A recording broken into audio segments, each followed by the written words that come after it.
no tenemos un militar formado hasta antes de San Martín. O sea, ¿quién es el primer persona que viene con una formación militar y que asume el costo de formar un ejército? Fue San Martín. Antes de él y después de él vamos a tener contemporáneos que han sido militares forzados. Vamos a inaugurar columna en el día de hoy. Hoy inauguramos columna, es lo que más nos gusta a la mayoría de la gente que está acá en la mesa. Y estamos hablando de la historia. Y para eso ya tenemos a alguien que voy a dejar que Mayra la presente. ¿Saben por qué? Porque básicamente es una de las que le dio mayores dolores de cabeza a la profe. No, si yo me portaba re bien. Bueno, a veces contestaba. Sí, era siempre mi problema. Bueno, la profesora María del Carmen Vargas, que es del Instituto de Historia y Cultura de Corrientes, está acá con nosotros en la Fuerte el aplauso. ¿Cómo estamos, profe? Buenas tardes a todos. Un gusto estar aquí con ustedes. Magíster, sí. Pero y con gusto con Mayra, verla desarrollada, verla bien realmente. Y la vio sin desarrollo. No, pero voy a esto. Realmente verla muy bien en la profesión que ella quiso y que siempre ponderamos que ella quisiera. Porque en un momento tradicional en que querían que, bueno, que estudies esto, lo otro, que ella rompiera esos moldes familiares y siguiera comunicación, Ligó la familia. Pero que también mostraba su personalidad, Claro. Porque ojo, que eran varios hermanos y había que sobresalir en los hermanos. Yo quiero ser comunicadora y me voy a cagar de hambre, dijo. No creo. Yo creo que ella está independizada y está forjada la vida. No llegó a un problema importante, pero bueno, pero estamos. Bueno, vamos a proponer en esta columna no solamente hablar de historia, así qué pasó el 9 de julio, no. Claro. Párrafo aparte, los chipasitos de María del Carmen. Fuerte el aplauso. Ya por eso se transforma en la mejor columnista.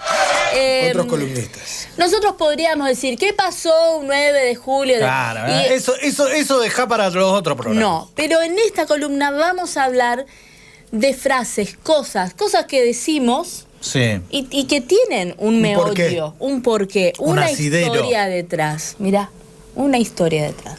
Muy bien. Puede ser un blog. Claro. Y en este caso, la profe eligió Corrientes te va a ayudar. ¿De dónde viene eso de Corrientes te va a ayudar? ¿Qué tal? Bueno, mira, tiene un trasfondo histórico y tiene un trasfondo cultural, y en el cual nosotros no podemos decirle a una persona que es el autor de la frase, pero que sí tiene que ver con una historia desde su fundación hasta la actualidad, pero que también tiene que ver en la ubicación geográfica, que muchas veces no lo tenemos en cuenta. 400 años de una vida aislada, porque Corrientes está ubicada en una región geográfica, que fuimos alumnos de geografía, en una región geográfica, la Mesopotamia, al estar rodeada de ríos y también aislada del resto del país. Esa es una primera característica.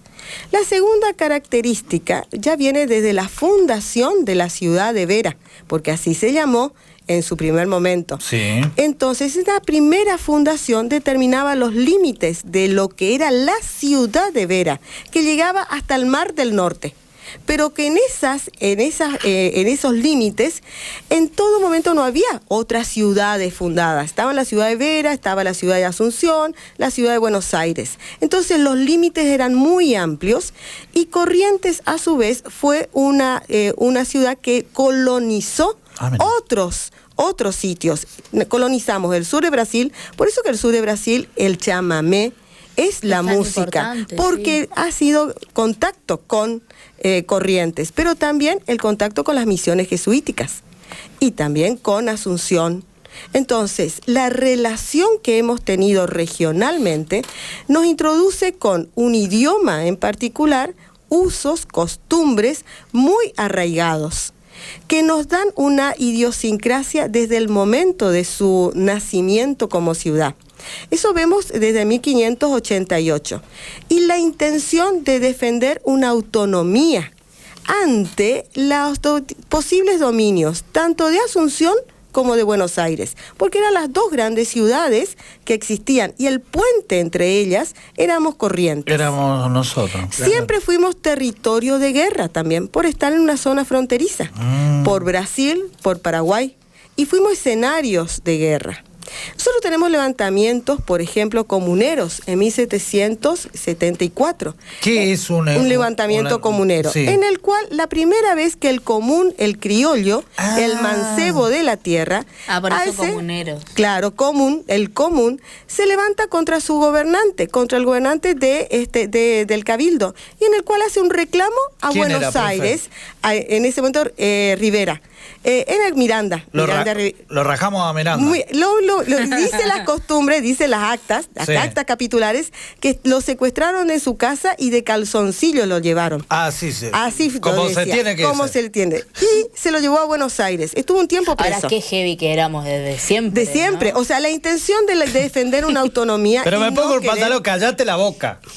No sí, de calzón. Sí, callate la boca y vamos. La cuestión es que aunque fue reprimido y solucionado por Buenos Aires, fue la primera intención que, aunque defendíamos al rey de España, la intención de que si teníamos un mal gobernante, lo podíamos cambiar. La intención era la excusa o la intención fue contra Buenos Aires, porque no mandaban malos gobernantes. Claro.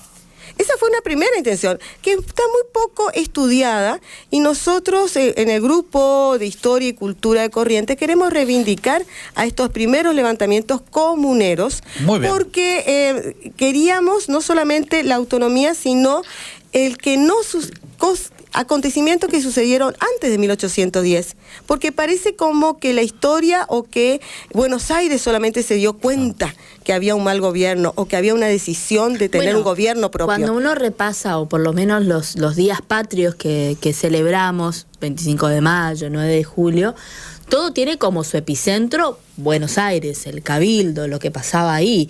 Y parecía que en las provincias no pasaba nada, ¿no? O por lo menos esa es la historia que nos contaron. Es que es la historia escrita desde Buenos Aires, muchos años, porque la historia oficial fue escrita por los porteños, desde Mitre en adelante. Entonces, por supuesto que ellos van a, entre comillas, desconocer. Y ahí está nuestro rol, con dar a conocer, dar a entender cuál ha sido nuestro aporte. Ejemplo, sí tenemos levantamientos hasta contra las misiones jesuíticas, por ejemplo, antes de 1810. ¿Nos levantamos contra los jesuitas? También, ¿por qué? Porque había una competencia entre el español, que tenía las encomiendas, y los pueblos encomenderos, y también las misiones jesuíticas que tenían a su cargo a los pueblos originarios, a los indígenas, en este caso los guaraníes. Había una competencia en cuanto a la riqueza que se podía administrar y a los usufructos que se podía utilizar. Es como dicen los chicos ahora, no cabía ninguna. No, ni siquiera los jesuitas, que parecía que estaba todo bien. Gobernante malo, ahora fue. Jesuita, ¿qué es lo que...? Afuera. La siesta, dice que las siestas en Corrientes había que saber dormirla, porque realmente era sentado y con la escopeta al lado. Tremendo. Con un fusil al lado. Por las dudas. O con un sable al lado. O sea, esa era la siesta. Esperando la situación. Porque realmente Corrientes también siempre ¿Qué estrés fue también, profe, eso, Es un estrés permanente, pero también tuvimos gobernantes que en todo momento han asumido esas responsabilidades y esas acciones. Y eran gente joven. En ningún momento hablábamos de personas de más de 50 años. Eran jóvenes personas entre 30 y 40 años. Pero porque la esperanza de vida. La esperanza de vida. Claro, pero también la decisión. Esa gente era muy adulta ya. Claro, esa decisión también a los 30 años de decidir algo. De enfrentar una situación, aún las consecuencias negativas. Ejemplo, Pago Largo con Verón de Astrada. El saber que iba a enfrentarse a tropas mayores y que tal vez su fin era negativo, pero a él no le importó. No solamente no le importó, sino que asumió el rol de que él iba a la muerte. Muchas veces lo comparamos con los espartanos. Tal vez la lectura que tenían ellos eran de esos libros que tenían que ver cómo peleaba el antiguo griego o los romanos. Era el modelo que ellos tenían. No conocían a un Napoleón todavía, por ejemplo. Entonces hay que entender era también. Era muy contemporáneo también. Exacto. Napoleón. Entonces hay que entender cambiar la forma de ser. Bueno, con Napoleón no, sí, del 700, con Napoleón, no. pero sí, por ejemplo, Berón de Astrada sí con Napoleón, pero no iba a conocerlo en su magnificencia. No había Twitter. Pero ¿qué había? Sí, esto de cómo era el espartano, cómo era el persa, cómo era el griego, cómo fue el romano. Esos eran los modelos que ellos tenían. no era. Claro, pero Maquiavelo con respecto a un elemento cultural. Claro. Nosotros estamos viendo el modelo de aquella época sí eran. Claro, el modelo de gobierno. Lo que sí era un modelo de gobierno. Estamos hablando de guerreros. Claro. O de un gobernante que asumió un rol también militar. Porque acá tenemos que entender de que no tenemos un militar formado hasta antes de San Martín. O sea, ¿quién es el primer persona que viene con una formación militar y que asume el costo de formar un ejército? Fue San Martín. Antes de él y después de él vamos a tener contemporáneos que han sido militares forzados. Ejemplo, un Belgrano. O sea, que más un diplomático. Claro, forzado. Pero también un Berón de Astrada. Fueron forzados a... ¿Urquiza qué formación tenía? También, él era un hacendado entrerriano, el más rico, un joven hacendado en su momento, que supo hacer muy buen dinero. Tremendo con respecto dinero. Sí, Yo estuve en la casa de Urquiza, tenía agua caliente. Y bueno, ese elemento del agua caliente y el baño, él lo manda a construir a la llegada de Sarmiento. En ese momento estábamos hablando de la civilización y la barbarie, con respecto a que Sarmiento hablaba que el caudillo, el hombre del interior, era el salvaje. Y él aparece un Urquiza le quiso demostrar de que se vivía muy bien con el agua potable, y entonces le instala en su dormitorio en particular el baño particular con todos los elementos de la época, para demostrarle a Sarmiento esa idea de que la civilización y la barbarie no pasaba por los modos y costumbres, sino con la intención de progreso o no de un país. Claro. Urquiza, para que nos demos una idea, profe, corríjame si esto es mentira, y me chusearon todo allá en San José, pero era un tipo que tenía demasiado dinero, tal es así que él soñaba con el puerto y demás, y en su casa mandó a hacer tipo un laguito y puso un barco ahí como que si fuera un puerto. Aparte de tener el dinero, tenía el poder. Claro. Pero aún así uno piensa, esos poderes lamentablemente no le sirvió. También, Claro, pero no le sirvió al momento de morir, porque murió asesinado. Entonces a veces uno dice también esto de tener todas las custodias, todas las guardias, y sin embargo fue débil en su momento porque lo mataron en su casa.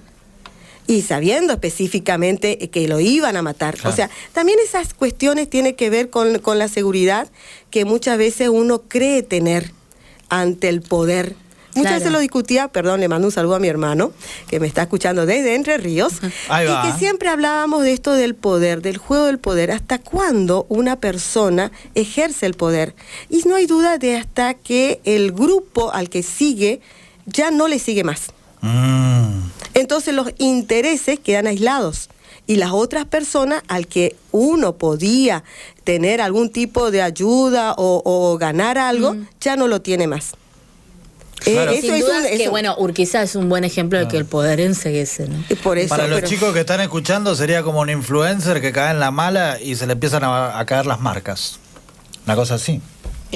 Porque no le sigue mala gente. Puede ser. Bueno, pero en ese momento sí, porque después, o sea, la idea de Urquiza prosperó también, no digo que no, pero acá vemos los intereses particulares a los que en ese momento se le atacó. Él, que defendía que sea un país entero con Buenos Aires, no lo entendieron las mismas personas del interior. Ejemplo, López Jordán. O sea, López Jordán, que era un caudillo que defendía el federalismo y que buscaba el federalismo y la libre navegación de los ríos, no entendió el mensaje de Urquiza, que era: vamos a dar un paso en que vamos a integrarnos todos, aun cuando es mi enemigo Sarmiento, pero sin embargo vamos a buscar el país grande. Eso no lo entendieron.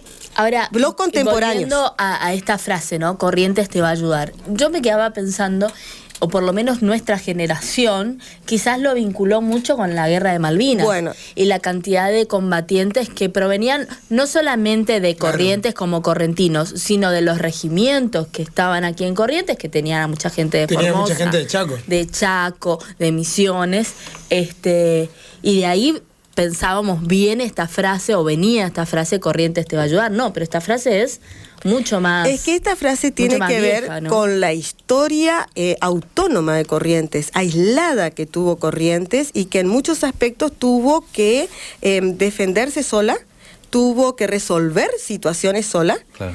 Pero aún así hubo un momento de quiebre, que fue el momento que, aun cuando Corrientes formaba parte de la Liga de los Pueblos Libres con Artigas y se había independizado en 1815, resolvió en 1817 adherirse al Estado, adherirse a esta nueva confederación. Podía haber tenido otra historia. Podía haber seguido la línea de la Liga de los Pueblos Libres con Artigas, aún sin Artigas, en la que integraban Córdoba, Santa Fe, Entre Ríos, la Banda Oriental y las misiones jesuíticas con Corrientes, hubiese sido otro país. Pero en el momento que lo derrotan totalmente a Artigas, resuelve Corrientes ingresar a la Confederación. Ese es un quiebre, porque allí entonces resuelve obedecer a las decisiones nacionales y luchar y buscar esa unión nacional, no lo individual. ¿Por qué hacemos eso? Y porque los intereses también tenían que ver, la libre navegación de los ríos hacía que la ganancia económica pudiera quedar en Corrientes. Allí tenemos un gran gobernador que es Pedro Ferré, en el cual lo que él busca es la constitución. Tuvimos la primera provincia que tuvimos constitución y la primera provincia que tuvimos bandera, por ejemplo. Y con el gobierno de Pedro Ferré se dio esa libre navegación de los ríos y él era un gran naviero, un gran armador. Sí. Entonces la construcción de los barcos, porque la vía de navegación era un gran elemento de prosperidad para Ferré y para Corrientes y para toda la región. Y siempre la competencia final era con Buenos Aires y la riqueza, el dominio del puerto de Buenos Aires con Buenos Aires. Por eso 4 veces nos levantamos contra Rosas. Rosas lo que buscaba siempre era que la ganancia del puerto de Buenos Aires quedara en Buenos Aires, aun cuando era un gobernador federal. Pero Corrientes lo que buscaba era que todas las provincias tuvieran la misma ganancia. Todas las provincias. Y la libre navegación de los ríos. Que no hubieran barcos que privilegiaran o a determinados países, determinadas banderas, o aún a Buenos Aires. Ahora bien, no sé cómo preguntar esto, ¿qué onda teníamos nosotros con Urquiza? Con Urquiza tuvimos amor y odios, como en ese momento. Ejemplo, con nosotros. Con Rosas. Sí, y también. O sea, vamos a entender la contemporaneidad de los hechos. Nosotros siempre defendimos 3 elementos. Bien. Que era la patria, la libertad y la Constitución. La Constitución es un elemento que atrasó 50 años. Entre 1816 y 1853, que es el 52 que se promulga. ¿Qué pasa? Ejemplo. Urquiza, en un momento determinado, defendía o estaba de acuerdo con las propuestas del hombre fuerte en ese momento, que era Rosas. Ejemplo, Berón de Astrada enfrenta, en Pago Largo, enfrenta a Urquiza y por supuesto pierde. Y hay una famosa anécdota que es más leyenda que cierta, que tal vez de una lonja de su espalda se hizo una ofrenda, un regalo a Urquiza. Bueno, Urquiza sintió la muerte, él se dio cuenta de la muerte de Berón de Astrada y el significado que fue esa muerte. Él no peleó por defender a Corrientes, defendió a patria, libertad, Constitución. Cuando él asume como presidente, una famosa anécdota, es que él le cede una pensión a la hermana de Berón de Astrada. Mira. O sea, ese es un reconocimiento, que entiende la situación, porque hay que enfrentar las situaciones contemporáneas. Y tanto así que Urquiza se da cuenta de que Rosa actuaba autoritariamente y por lo tanto después se enfrentan Caseros. Y el gran vencedor de Caseros va a ser Urquiza contra Rosa. Claro. Ay, ¿cuánto sabe la profesora, la verdad? Bueno, hoy arrancamos con Corrientes te va a ayudar, pero ahora esto que ella dijo me da a pensar. Pero tenemos una cantidad de cosas para preguntar. ¿Por qué Corrientes es república aparte? Pero no quiero que me conteste ahora porque vamos la gente igual está como loca. Vamos a hablar de eso. 3794-855602. Nos pregunta, por ejemplo, claro, ¿se puede hacer una pregunta aunque sea para otro día? Nos dice alguien. Sí, mande. Así le digo yo. ¿Por qué Corrientes homenajea a un centralista como Mitre? ¿Homenajea? No sé, me ponen eso. Bueno, acá tiene que ver la guerra de Triple Alianza. Claro. Más adelante nosotros fuimos escenario de guerra, el gran acontecimiento de la segunda mitad del siglo XIX, que va a ser la guerra de la Triple Alianza. Mitre, al mismo tiempo que fue presidente de la Nación, era el comandante de las fuerzas. ¿Y dónde fue el escenario de la guerra? Acá. Corrientes. Y en Corrientes vino, y él vivió un tiempo. Tanto así que se trasladó con su familia y sus hijos. Y estando en Corrientes, él escribió La vida de San Martín, por ejemplo. O sea, que eran personas que hacían muchas cosas al mismo tiempo. No era ahí vemos la función del estadista. Él era liberal. Nosotros en ese momento defendíamos las ideas federales. Pero ¿qué pasa? Cuando se integra la nación argentina y esa decisión de ser argentino un estado, es que entendimos que las ideas no debían ser restrictivas, sino ampliatorias. Y el concepto de liberal nos acercaba a un elemento moderno, a lo que queríamos ser, un país moderno. Mitre es el que introduce ese concepto moderno de los estados internacionales. En ese momento, ¿quiénes eran los modelos internacionales? No solamente un Estados Unidos, que era muy joven como país. Claro. Inglaterra, Alemania, pero que volvían a ser, el ejemplo, Alemania o Francia, monarquías. Y nosotros decidíamos ser una república, con una constitución y una continuidad democrática en la elección de sus presidentes, más allá de la existencia o no de partidos políticos o de tipos de voto. Hay que entender las épocas también. Allí se va a formar el gran Partido Autonomista Nacional, de la unión de las ideas liberales y federales. Por eso es que después, por ejemplo, al que le va a suceder a Mitre, que es Sarmiento, hay una famosa leyenda también que habla de que él pinta la casa en color rosado en función de unir colores que anteriormente significaban lo tradicional, y entonces no era ni color blanco ni el color rojo. Vamos a buscar un color intermedio. Y de ahí tenemos la casa rosada. El color de la casa rosada, por ejemplo. Mira. Bueno, pero que esos colores, ojo que nuestra primera casa de gobierno de Corrientes no fue rosada, era color gris. Pero después... ¿Color gris? Claro. Si vos la notás, el año pasado se empezó a pintar en color gris. Y después ya lo definimos en un color rosado que tiene por un decreto presidencial, en el cual dice tiene que ser como tiene que ser el tono. Pero tenemos que entender eso, la historia. Eso es historia. Eso es lo que a nosotros nos gusta reivindicar, a unas anécdotas que nos hacen la pertenencia de la identidad nacional y respetarlo. Y eso que cada personaje, pese a sus posturas y demás, por supuesto, actúa en un momento y si tiene, como yo siempre digo, contexto. Lo bueno es cuando vos los reconoces y todos tienen que estar en el busto. Todos tienen que estar reconocidos, todos tienen que estar en algún monumento. No hay ningún problema, no hay que sacar, hay que agregar. Bueno, otro capítulo. Aparte, las personas o personalidades que Corrientes quiso borrar. Claro. Sería otro capítulo para hablar con la Aparte, profe, ¿no? Sí, Mitre hizo una cantidad de cosas. Inventó la hoja de blog, se llenó de plata. O Estrada. Estrada, claro. Estrada, bueno, Qué que tiene que ver Estrada. Claro, y se dice que San Martín hizo la Toposí, que era medio blandengue. ¿Se acuerdan de la Toposí que cerró? Bueno, no, esa era otra marca.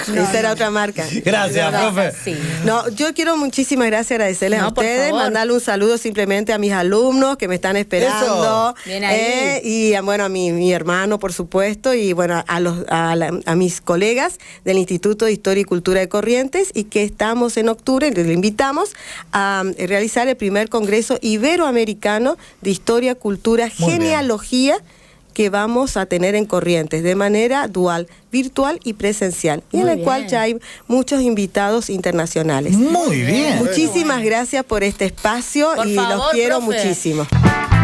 una vez más.